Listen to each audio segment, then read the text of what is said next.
Welcome to the Legally Speaking podcast, Path to Pupillage at the Criminal Bar mini-series, brought to you in collaboration with Red Lion Chambers. I'm your host, Rob Hanna, and I'm excited to guide you through this exclusive series focused on pupillage and entry to the bar. Over the next 8 minisodes, we'll feature insightful conversations with 8 distinguished members of the legal community.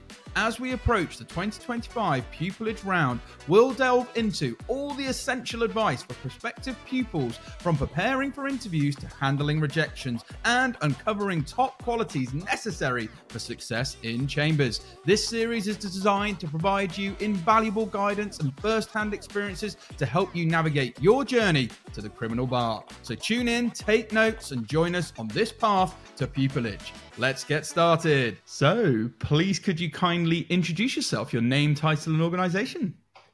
Hi, I'm Jane Oldfield. I'm a criminal and regulatory barrister at Red Lion Chambers, and I'm also one of the people in charge of pupillage. And it's an absolute pleasure to have you on the show and extract your wisdom today. Let's get straight into it. What is the most important piece of advice you can give to a prospective pupil preparing for an interview? So I think a really good thing to do is think about innovative ways to bring up your skills and experience. Interviews are obviously short. The panels will have a list of competencies that they're trying to tick off and see whether you meet. But you're not always going to get the perfect question to showcase the experience that you want to talk about. So just try and think about interesting ways of getting it in.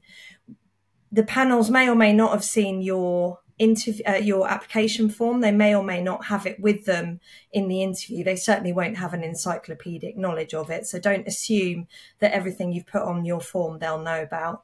So as an example, if you were asked in an interview at my chambers, what are the challenges currently faced by the criminal bar?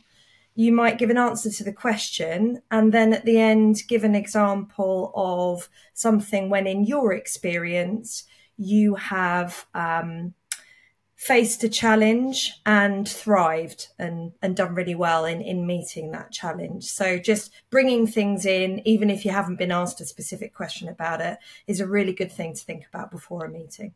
Yeah, and I love that because it makes you stand out as well, right? You're going above and beyond. And like you say, it's that sort of innovative and different style of thinking and relatability and bringing that personal side to it. I really like that. Thank you.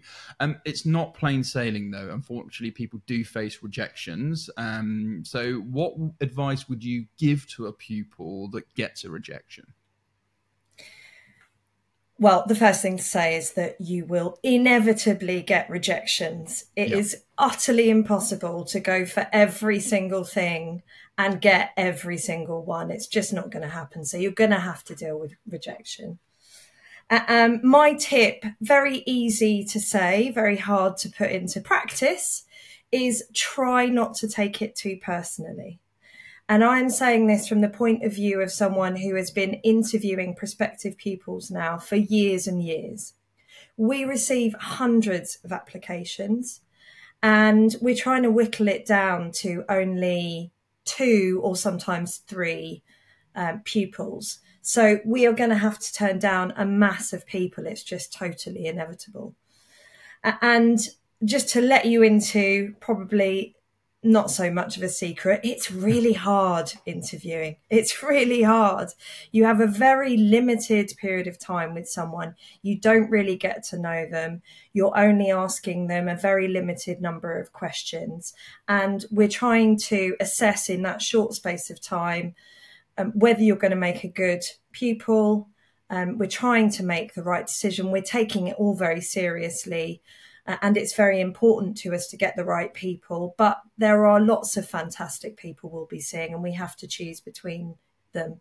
So if you get a rejection from pupillage, don't think that it's a rejection of you as a person. Don't think it meant we didn't like you. Don't think you didn't do a good job.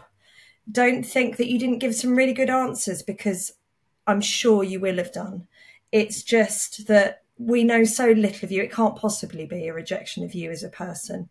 So you just because you get one rejection doesn't mean that you won't get something else brilliant, or that we might take you in future years if you apply to us again.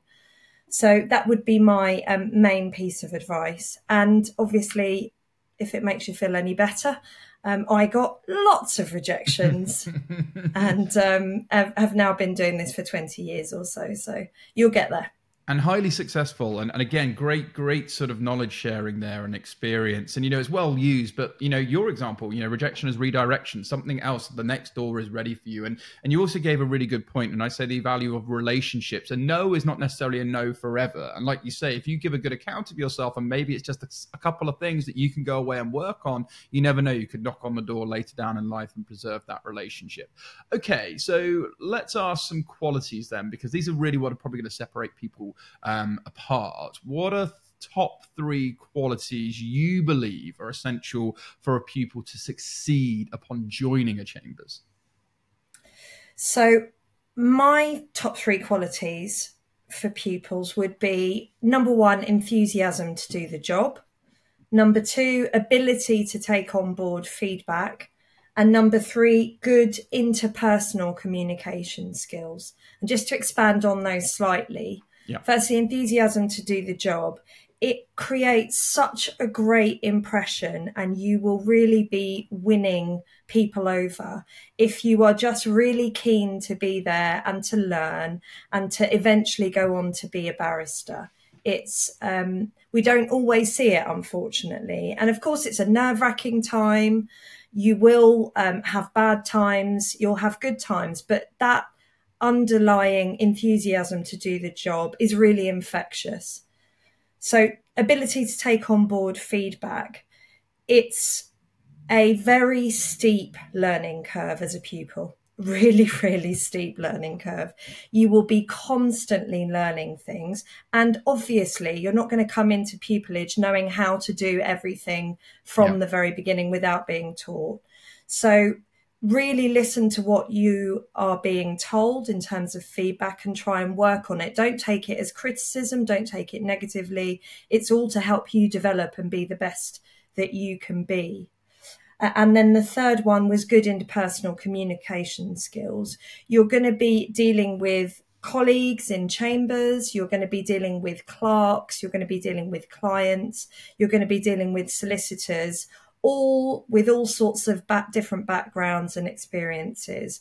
And so really it's just about building relationships, communicating well with people, keeping on people's good sides, and just really building those communication skills.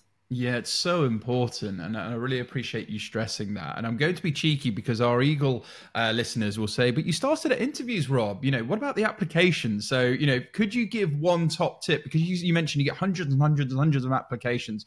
One top tip that's going to help someone make that application stand out, that's going to get them the interview. So this is going to sound like a really boring one, but I cannot tell you how often people don't do this, is read the question properly. Because if you're not answering the question that we've asked you, then you're not going to be getting the points. And by that, I don't just mean, what's the topic we're asking you about?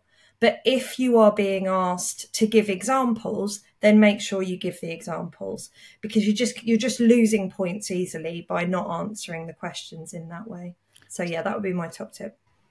So Jane, this has been a masterclass start to finish, as I knew it was going to be. If people want to go and find out more about you or your chambers, what are the best websites or social media handles for them to go and find out more? So we're at redlinechambers.co.uk, and that also will have links to our social media as well. Perfect. Well, thank you so much once again for joining us on the Legally Speaking podcast. But from all of us, over and out. Thank you for listening to this week's episode. If you like the content here, why not check out our world-leading content and collaboration hub, the Legally Speaking Club, over on Discord. Go to our website, www.legallyspeakingpodcast.com, for the link to join our community there. Over and out.